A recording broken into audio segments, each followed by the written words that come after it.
Jésus-Christ a dit quelque chose. Dans Matthieu chapitre 5, Dans le livre de Matthieu chapitre 5, verset 14. au verset 14. Jésus-Christ dit que c'est vous qui êtes la lumière du monde. Il est revenu dire encore que quand on allume une lampe, on met ça en haut. Et ceux qui sont à la maison voient clair. Est-ce que tu es réellement la lumière du monde? La parole de Dieu que toi tu as acceptée, la première puissance qui nous a été conférée, que nous sommes devenus le temple de Dieu. Et nous sommes aussi devenus la lumière du monde.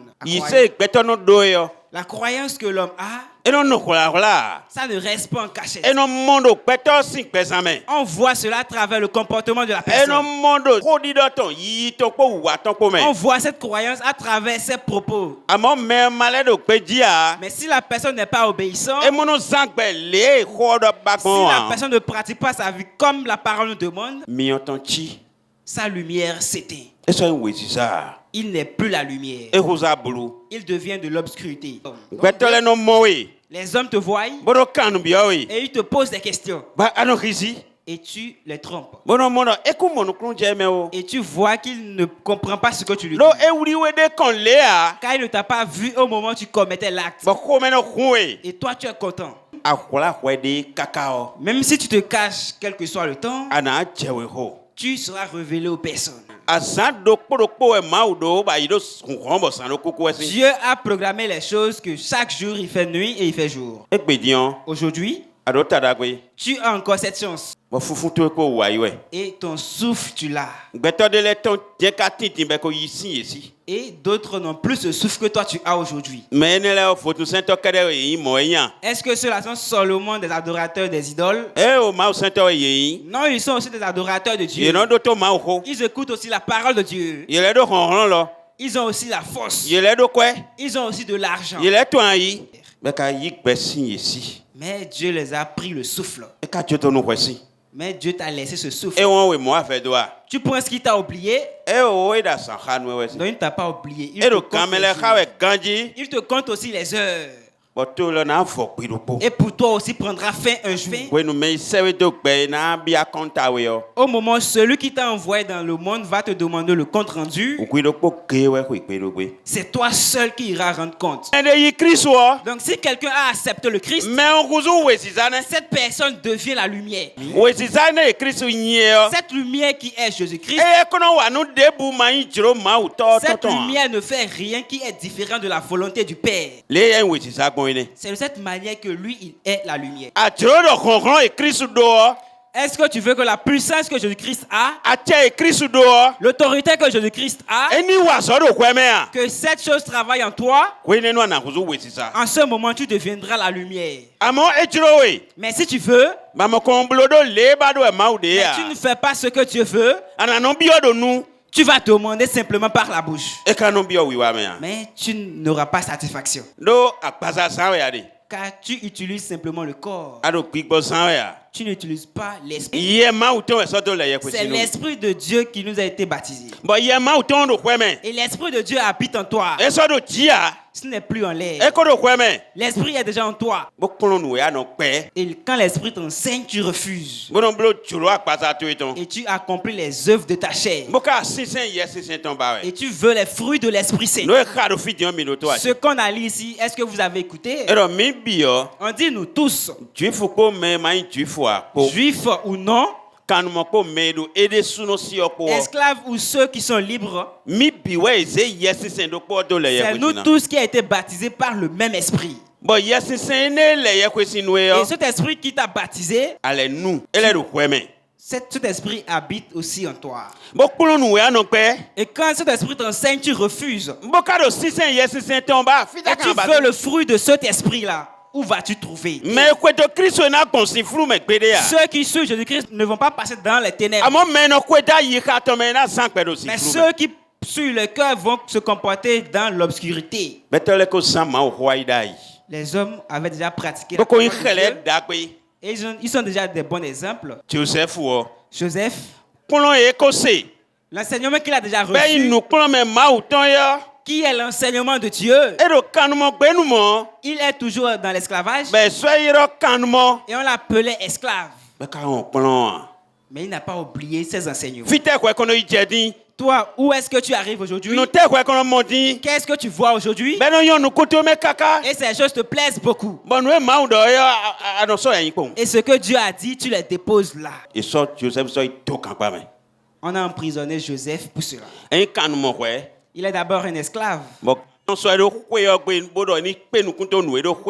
Et son patron l'a mis dans la cour de surveiller les choses qui sont dans la cour. Mais la femme du patron a menti dans son contre. Et il est allé en prison pour ça. Et dans la prison, le gardien de la prison, il a pris Joseph comme le chef des prisonniers. Partout où il arrive, comme il est la lumière et qui n'a pas encore éteint cette lumière, quelles que soient les souffrances dans lesquelles on lui met, il devient encore le chef. Ce Potiphar, le patron lui a confié toutes les choses. C'est seulement sa femme que le patron ne lui a pas confié. Et la femme l'aime. Et la femme s'est jetée à lui pour qu'il ne puisse coucher avec lui. Quand on voit les choses qui ne sont pas bonnes, on fuit. Si on sait réellement que nous sommes la lumière, c'est de cette manière que les choses se passent. On ne les fait pas et commencer par dire Dieu pardonne-moi mes péchés. Car Dieu nous a déjà pardonné nos péchés sur la croix. Une fois pour de bon. 1 Pierre chapitre 2 verset 24. 1 Pierre chapitre 2 le verset 4. Si ce que Dieu refuse, tu continues de le faire. Toi, tu n'es pas parmi ceux qui sont la lumière du monde. Ésaïe 60. Ésaïe 60. Verset 2. Bon.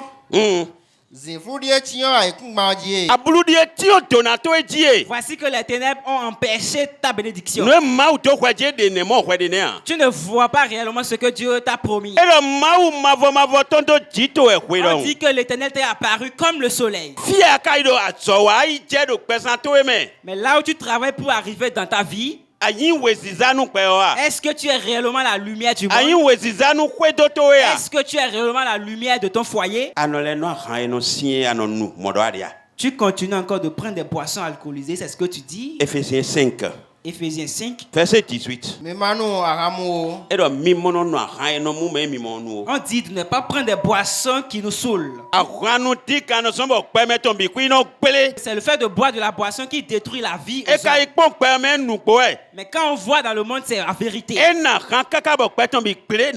bu jusqu'à ce que sa vie ne se détruise. Tu ne vas jamais entendre qu'il a bu et il a réussi sa vie. Ces boissons que nous consommons, les docteurs disent ça détruit nos organes à l'intérieur. Cela fait que l'homme ne dure plus sur terre. Ça fait que l'homme perd sa force. Et la Bible dit boire de la boisson alcoolisée détruit la vie aux hommes. Nous sommes le temple de Dieu. Maintenant, le temple de Dieu, ce temple est saint. Si tu détruis ce temple, Dieu détruira ta vie. C'est pourquoi notre corps, nous n'allons pas prendre ce corps pour se mettre ensemble avec un adultère. Ne savez-vous pas que votre corps appartient à Dieu? Je vais prendre le corps de Jésus-Christ qui est en moi. Et il y a les sorciers dans ma cour. Les sorciers qui me poursuivaient sont toujours dans ma cour. Mais ils ne peuvent plus rien me faire. Ceux qui me tendent des pièges par des fétiches, mais ces fétiches ne peuvent rien me faire. Il est allé dans mon champ me tendre un piège, mais cela n'a pas abouti. Cette vie que tu mènes, Sache aujourd'hui que c'est pas toi-même qui es en vie là. C'est Christ qui est en vie là. Ou un homme qui va se mettre avec une femme qui commet de l'adultère. Tu es devenu une avec la femme. Tu n'es plus un en Christ. Tu es devenu un avec la femme prostituée. C'est ce que toi tu prends ton corps pour faire. On dit celui qui a une relation avec Jésus-Christ. Lui avec Jésus-Christ devient un en esprit. Est-ce que tu sais cela pour toi? Et tu te caches pour faire ce que Dieu a interdit. Tu désires avoir les bonnes choses qui sont dans la parole de Dieu. Nous voulons avoir la même puissance que Jésus-Christ. Mais pourquoi est-ce que quand nous demandons, nous n'avons pas? Frère, lève-toi et brille comme le soleil. EGFC TV pour la nouvelle naissance.